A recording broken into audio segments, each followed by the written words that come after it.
کہتا ہوں کہ میں وہ الیکشن ٹھیک نہیں کروا سکا اور میں اپنے عہدے سے یہاں استعفیٰ دے رہا ہوں۔ میں نے جو اس الیکشن میں غلط کام کیا ہے، راولپنڈی کے 13 MNA کی سیٹیں جو ہاری ہوئی لوگوں کو ہم نے جتوایا ہے، لوگوں کی 70 ہزار کی لیڈ کو ہم نے ان کی شکست میں بدلا ہے، اور آج بھی ہمارے لوگ بیٹھ کے جیلی مورے لگا رہے ہیں۔ میں معذرت چاہتا ہوں اپنے تمام ریٹرننگ آفیسر سے جو میرے ماتحت کام کر رہے تھے، جو بیچارے رو رہے تھے جب میں ان کو کہہ رہا تھا کہ آپ یہ غلط کام کریں، اور وہ نہیں کرنا چاہ رہے تھے۔ میں نے اس ملک کے یا اس ڈویژن کے ساتھ جو غلط کام کیا ہے، مجھے راولپنڈی کے کچہری چوک 70-80 ہزار کی لیڈ سے جیت رہے تھے، ہم نے ان کو ہروایا ہے اور ان کے اوپر جعلی مورے لگا کے سب کو ہروایا۔ کمشنر صاحب، جب جعلی مورے لگ رہی تھی اس وقت آپ نے کسی سے کہا کہ یہ سب کچھ ہو رہا ہے، غلط ہو رہا ہے، اس کو روکا جائے؟ دیکھیں، میں یہ ساری اس غلط کاری کی ذمہ داری اپنے اوپر لے رہا ہوں، اور ساتھ آپ کو بتا رہا ہوں کہ جو چیف الیکشن کمشنر ہے، جو چیف جسٹس ہے، وہ بھی اس کام میں پورے شریک ہیں۔ کس کے کہنے پہ سب کچھ ہوتا رہا؟ یہ اتنا سب کچھ ہوا آخر کس کے کہنے پہ ہوتا رہا؟ آپ کیوں پریشر میں تھے؟ کس نے ایسا کیا؟ میرے اوپر کوئی دباؤ نہیں ہے۔ میرے باپ دادا بھی انگریزوں کے خلاف اور سکھوں کے خلاف جنگیں کرتے رہے ہیں، لڑتے رہے ہیں یہ ملک بنانے کے لیے۔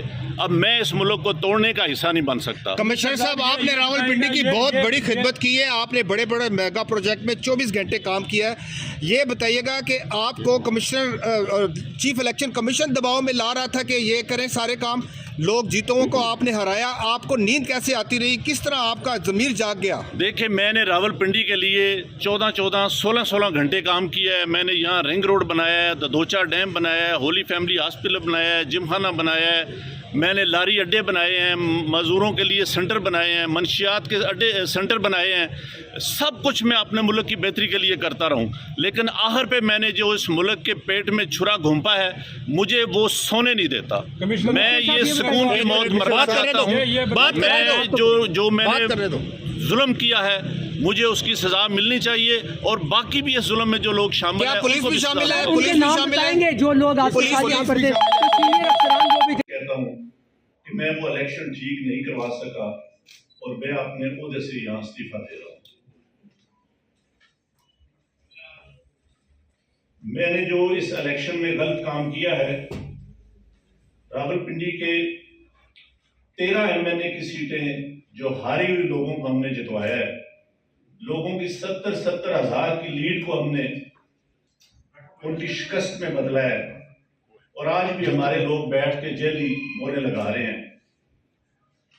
میں معذرت چاہتا ہوں اپنے تمام ریٹرننگ آفیسر سے جو میرے ماتحت کام کر رہے تھے، جو بیچارے رو رہے تھے جب میں ان کو کہہ رہا تھا کہ آپ یہ غلط کام کریں، اور وہ نہیں کرنا چاہ رہے تھے۔ میں نے اس ملک کے یا اس ڈویژن کے ساتھ جو غلط کام کیا ہے، مجھے راولپنڈی کے کچہری چوک 70-80 ہزار کی لیڈ سے جیت رہے تھے، ہم نے ان کو ہروایا ہے اور ان کے اوپر جعلی مورے لگا کے سب کو ہروایا۔ کمشنر صاحب، جب جعلی مورے لگ رہی تھی اس وقت آپ نے کسی سے کہا کہ یہ سب کچھ ہو رہا ہے، غلط ہو رہا ہے، اس کو روکا جائے؟ دیکھیں، میں یہ ساری اس غلط کاری کی ذمہ داری اپنے اوپر لے رہا ہوں، اور ساتھ آپ کو بتا رہا ہوں کہ جو چیف الیکشن کمشنر ہے، جو چیف جسٹس ہے، وہ بھی اس کام میں پورے شریک ہیں۔ کس کے کہنے پہ سب کچھ ہوتا رہا؟ یہ اتنا سب کچھ ہوا آخر کس کے کہنے پہ ہوتا رہا؟ آپ کیوں پریشر میں تھے؟ کس نے ایسا کیا؟ میرے اوپر کوئی دباؤ نہیں ہے۔ میرے باپ دادا بھی انگریزوں کے خلاف اور سکھوں کے خلاف جنگیں کرتے رہے ہیں، لڑتے رہے ہیں یہ ملک بنانے کے لیے۔ اب میں اس ملک کو توڑنے کا حصہ نہیں بن سکتا۔ کمشنر صاحب، آپ نے راولپنڈی کی بہت بڑی خدمت کی ہے، آپ نے بڑے بڑے میگا پروجیکٹ میں 24 گھنٹے کام کیا ہے۔ یہ بتائیے گا کہ آپ کو چیف الیکشن کمیشن دباؤ میں لا رہا تھا کہ یہ کریں سارے کام، لوگ جیتوں کو آپ نے ہرایا، آپ کو نیند کیسے آتی رہی؟ کس طرح آپ کا ضمیر جاگ گیا؟ دیکھیں، میں نے راولپنڈی کے لیے 16 گھنٹے کام کیا ہے۔ میں نے یہاں رنگ روڈ بنایا ہے، دودھوچا ڈیم بنایا ہے، ہولی فیملی ہاسپٹل بنایا ہے، جم خانہ بنایا ہے، میں نے لاری اڈے بنائے ہیں، مزدوروں کے لیے سینٹر بنائے ہیں، منشیات کے اڈے سینٹر بنائے ہیں۔ سب کچھ میں اپنے ملک کی بہتری کے لیے کرتا رہا ہوں، لیکن آخر پہ میں نے جو اس ملک کے پیٹ میں چھرا گھونپا ہے، مجھے وہ سونے نہیں دیتا۔ میں یہ سکون کی موت مرنا چاہتا ہوں۔ میں نے ظلم کیا ہے، مجھے اس کی سزا ملنی چاہیے، اور باقی بھی اس ظلم میں جو لوگ شامل ہیں، پولیس بھی شامل ہے؟ ان کے نام بتائیں گے جو لوگ آپ کے ساتھ یہاں پر تھے، سینئر